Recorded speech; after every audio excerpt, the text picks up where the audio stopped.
پیارے بچوں السلام علیکم ورحمۃ اللہ وبرکاتہ. Class 7th subject social science part history lesson number 11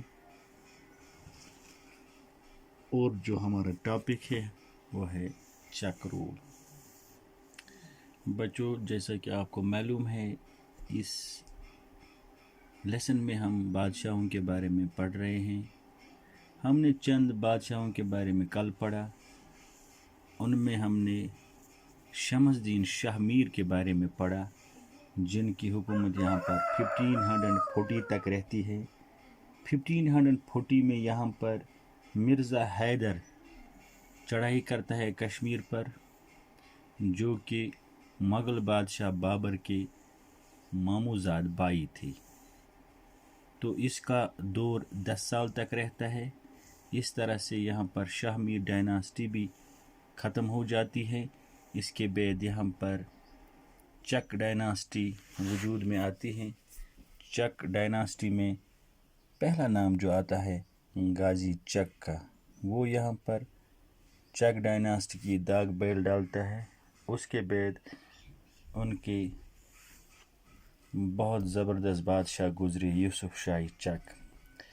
یوسف شاہی چک سکالر تھے، فلسفی تھے، اسے انٹرسٹ تھی میوزک اور ڈانس میں. وہ سانگ بھی پسند کرتے تھے. اس کی جو بیوی تھی حبہ خاتون وہ بھی شاعرہ تھی.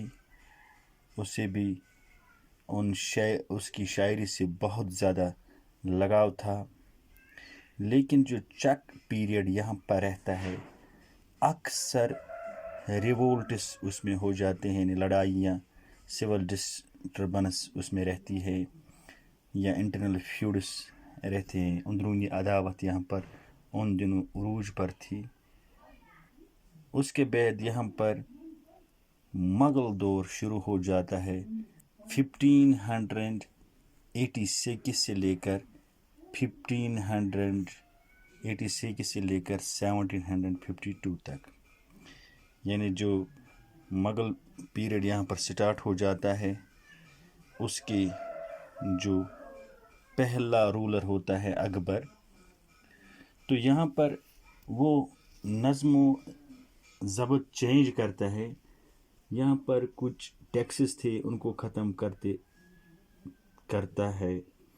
یہاں پر بیگار تھا. بیگار کہتے ہیں the forced labour in which no money was paid. یعنی اگر کسی سے مزدوری لی جاتی تھی، یعنی کسی سے مزدوری کروائی جاتی تھی، کوئی کام کروایا جاتا تھا، پھر اس سے پیسہ نہ دینا، اس کو بیگار کہتے. پھر ایک اور ٹیکس یہاں پر تھا زیر اشخاص. یہ مرچنٹس اور بینکرز کے اوپر تھا. بہت سارے یہاں پر ٹیکسز تھے. اس سبھی نظام کو یہاں پر چینج کیا ہے مغل بادشاہوں نے. ایبالش کیا ان تمام سسٹم کو، بیگار کو ختم کیا. یعنی ٹریڈس، کرافٹس یا جو بھی تجارت تھی اس کو پھر انہوں نے انہانس کیا. یہاں کا جو کلچر تھا، ہیریٹیج تھا، یعنی تہذیب، تمدن، جو یہاں پر کیلیگرافی تھی یعنی لکھنے کا ہنر جو رکھنے والے تھے، پینٹنگ جو تھے، پینٹر جو تھے، پینٹنگ کا کام جو کرتے تھے، ان سبھی کو انہوں نے پھر ایک مقام دیا، ان کو بوسٹ کیا ایسے لوگوں کو.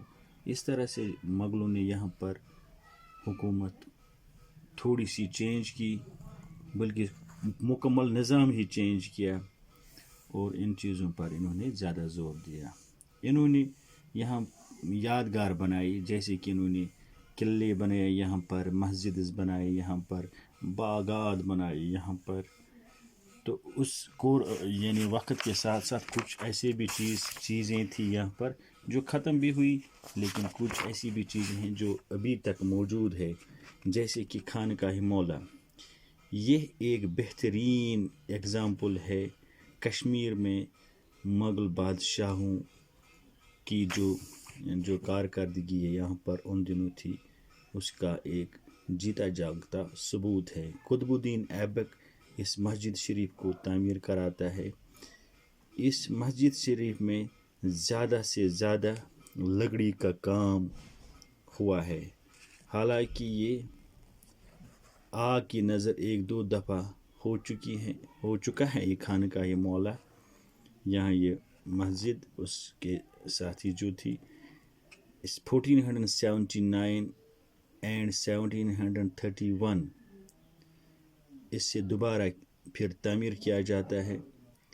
پھر خانقاہ واز بلڈ ان 1732، پھر اس کو عبد البرکت خان 32 میں دوبارہ تعمیر کرتا ہے، یعنی پہلے یہ خانقاہ معلیٰ آگ کی نظر ہو جاتا ہے، پھر اسے دوبارہ 1732 میں عبد البرکت خان تعمیر کراتا ہے۔ اس کے بعد اور ایک نمونہ ہے مغلوں کا، جامعہ مسجد سری نگر۔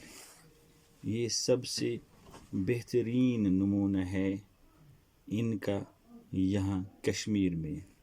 اس کو تعمیر کراتا ہے سلطان سکندر اور میر محمد حمدانی۔ ان کا جو پیریڈ یہاں پر رہتا ہے یہ تقریباً 5 سال تک رہتا ہے، 1394 سے لے کر 1400 تک۔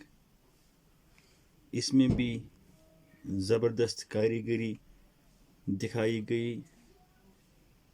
یہ ماسک بھی برنٹ ہو جاتی ہیں، یعنی یہ جل جاتی ہیں، آگ کی نظر ہو جاتی ہے، پھر اسے دوبارہ تعمیر کیا جاتا ہے ٹائم ٹو ٹائم، وقت کے ساتھ ساتھ۔ اس کے بعد ایک اور نمونہ یا ان کی ایک اور دین ہے، یہاں پر انہوں نے حضرت بل شرائن تعمیر کرائی، یعنی درگاہ بنایا حضرت بل میں۔ تو اس کے بارے میں ہم انشاءاللہ اور آگے پڑھیں گے کل۔ شکریہ۔